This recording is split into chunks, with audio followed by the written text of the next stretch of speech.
আসসালামু আলাইকুম প্রিয় ষষ্ঠ শ্রেণীর শিক্ষার্থীবৃন্দ, আশা করি সবাই ভালো আছে। অনুশীলনী 2.1 নতুন ক্লাসে তোমাদের সবাইকে স্বাগত।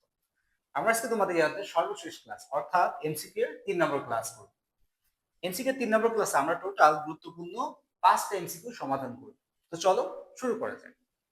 আমাদের 1 নম্বর কোশ্চেনে বলছে সরল অনুপাতের পূর্ব রাশি উত্তর রাশি থেকে ছোট হলে তাকে কি বলে?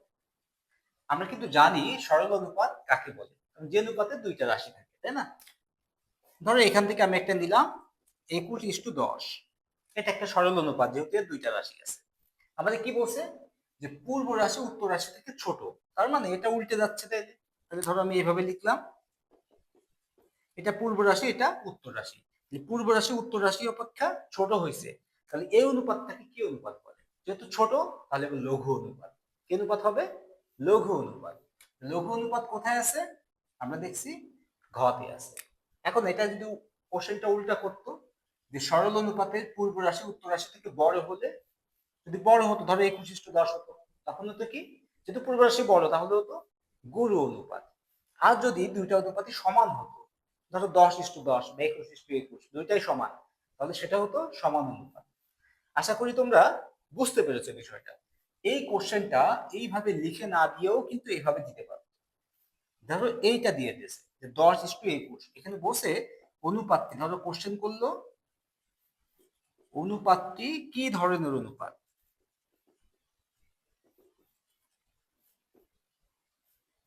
তাহলে এখানে দেখতে হবে পূর্ব রাশি ছোট আছে, তাই না? তাহলে এটা কি হবে? লঘু অনুপাত। আর যদি উল্টাই দিত 21 সামনে থাকতো 10 পরে, তার মানে পূর্ব রাশি যদি বড় দিত তাহলে হতো গুরু অনুপাত। তাহলে লিখেও দিতে পারে অথবা এই সংখ্যার মাধ্যমে এভাবে অনুপাত দিয়েও কোশ্চেনটা আসতে পারে। আশা করি তোমরা বুঝতে পেরেছো, যেভাবে আসুক না কেন তোমরা সহজেই অ্যান্সার করতে পারবে। ওকে, এবার আমরা 2 নম্বর কোশ্চেনটি দেখি। আমাদের বলছে 4:9 এর দ্বিগানুপাত কত? দ্বিগানুপাত, এই শব্দটা দ্বিগানু মানে কি? এখানে দুই ধরনের শব্দ আসবে, একটা হচ্ছে দ্বিগানুপাত আর একটা হচ্ছে দ্বিভাজিত অনুপাত। আমরা আগে যেহেতু দ্বিগানুপাতের কথা বলছি, আমরা দ্বিগানুপাতটাই শিখে ফেলি। দ্বিগানুপাত হচ্ছে বর্গ করা, যে অনুপাত আছে এই অনুপাতটার দ্বিগানুপাত মানে এই অনুপাতের বর্গ করলে কত হবে সেই অনুপাত। যে বর্গ করলে তো একটার সাথে করলে হবে না, দুইটার সাথে বর্গ করতে হবে। তাহলে এই অনুপাতের দ্বিগানুপাত হবে 4² = 9²। তাহলে 4² করলে কত আসতেছে? 16:9² করলে আসতেছে 81। ওকে, তাহলে 16:81 কোথায় আছে? খতে। তাহলে অ্যান্সার খ। আশা করি বুঝতে পেরেছো। ওকে, এখন যদি কোশ্চেনটা এভাবে আসতো 4:9 এর দ্বিভাজিত অনুপাত কত? দ্বিভাজিত অনুপাত মানে কি? দ্বিগানুপাত মানে বর্গ করা, আর দ্বিভাজিত অনুপাত মানে বর্গমূল করা, তার মানে রুট করা। এর যদি কোশ্চেনটা থাকতো যে 4:9 এর দ্বিভাজিত অনুপাত কত, তখন আমরা কি করতাম? √4 √9। তাহলে 4 এর বর্গমূল করলে আমরা পাইতাম 2, 9 এর বর্গমূল করলে আমরা পাইতাম 3। তখন অ্যান্সার হতো দ্বিভাজিত অনুপাত 2:3। তাহলে আশা করি বুঝতে পারছো, এখান থেকে যে ধরনের কোশ্চেনই আসুক দ্বিগানুপাত বা দ্বিভাজিত অনুপাত তোমরা সহজেই সমাধান করতে পারবে। ওকে, এবার আমরা 3 নম্বর কোশ্চেনটি দেখি। 3 আমাদের কি বলছে দেখো, 5:7, 4:9 ও 3:2 এর মিশ্র অনুপাত কত? আমরা জানি 2 বা ততোধিক অনুপাতে যদি মিশ্র অনুপাত করতে বলে, তখন প্রত্যেকটি অনুপাতের পূর্ব রাশির গুণফল হবে পূর্ব রাশি এবং প্রত্যেকটি অনুপাতের উত্তর রাশির গুণফল হবে উত্তর রাশি। তার মানে এই মিশ্র অনুপাত করলে যে অনুপাতটা হবে সেটা হচ্ছে এর পূর্ব রাশি কি আছে 5, তারপরে আছে 4, আর এই অনুপাতে 3। এই যে 3টা অনুপাত দেওয়া আছে, 3টা অনুপাতের পূর্ব রাশি গুণ করলাম ইস্টু এই 3টা অনুপাতের উত্তর রাশি গুণ। এর উত্তর রাশি এটা আছে 7, এটা আছে 9, এটা আছে 2। ওকে, তাহলে এটা যদি গুণ করি আমি, তাহলে এটা কি হচ্ছে? ইস্টু মানে ভাগ, তাহলে আসতেছে কি 5 গুণ 4 গুণ 3 ভাগ 7 গুণ 9 গুণ 2। আমরা এখানে কাটাকাটি করে ফেলি, তাহলে সহজ হবে না। 3 দিয়ে যদি 9 কে কাটি, 3 3 9, এই 2 দিয়ে যদি 4 কে কাটি, 2 2 4। আর কিন্তু কাটাকাটি করা যায় না। উপরে আসতেছে কত দেখো, 5 2 10 ইস্টু নিচে আসতেছে কত, 3 7 21। 10:21, তাই না? তাহলে অ্যান্সার আমাদের কোথায় আছে? ক তে আছে। তাহলে অ্যান্সার আমরা পেয়ে গেলাম ক, 10:21 হচ্ছে এর মিশ্র অনুপাত। আশা করি বুঝতে পেরেছো তোমরা মিশ্র অনুপাত কিভাবে বের করতে হয়। ওকে, এবার আমরা 4 নম্বর কোশ্চেনটি দেখি। 4 নম্বর কোশ্চেনে আমাদের কি বলছে দেখো, দুইটি সংখ্যার যোগফল 240, এদের অনুপাত 3:1 হলে, এটা একটা বহুপদী, তাই না? একে বলছে কি যে দ্বিতীয় সংখ্যা প্রথম সংখ্যার 1/3 অংশ। এই দ্বিতীয় সংখ্যা প্রথম সংখ্যার এত অংশ আছে কি হবে কি হবে না, এটা বুঝতে গেলে আমার সংখ্যা দুটাকে বের করতে হবে। সংখ্যা দুটো বের করতে গেলে অনুপাত থেকে বের করতে হবে, তাই না? আমি এই পাশে দেখাই দিই। তো আমাদের বলছে কি সংখ্যা দুটার যোগফল দেওয়া আছে কত, 240 সংখ্যা দুটার যোগফল, আর অনুপাত দেওয়া আছে 3:1। অনুপাতে যোগ করব, 3 যোগ 1 সমান সমান 4। তাহলে প্রথম সংখ্যা 4 অনুপাতে 3 অনুপাত পাবে, তাই না? তাহলে আমরা লিখতে পারি প্রথম সংখ্যা সমান সমান 240 এর 3/4। 4 দিয়ে 240 কে যদি আমি কাটি, 4 6 24, শূন্য আছে বসাই দিলাম। 60 এর সাথে 3 গুণ করো, 180। প্রথম সংখ্যা আমরা পেয়ে গেলাম 180। এবার দ্বিতীয় সংখ্যা,